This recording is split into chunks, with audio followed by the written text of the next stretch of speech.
وقضينا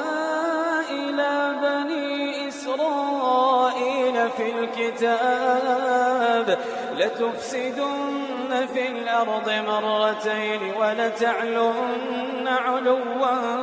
كبيرا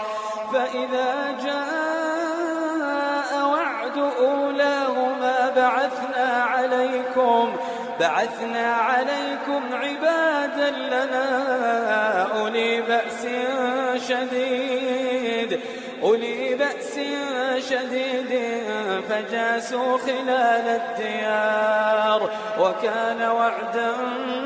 مفعولا ثم رددنا لكم الكرة عليهم وأمددناكم بأموال وبنين وجعلناكم أكثر نفيرا إن أحسنتم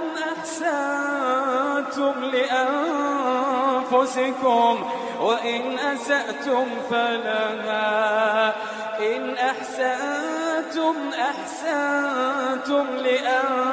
لأنفسكم وإن أسأتم فلها فإذا جاء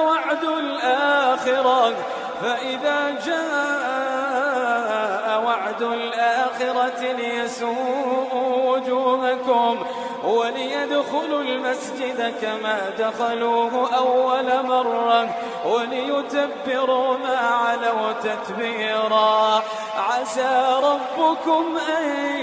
يرحمكم وإن عدتم عدنا عسى ربكم أن يرحمكم وإن عدتم عدنا وجعلنا جهنم للكافرين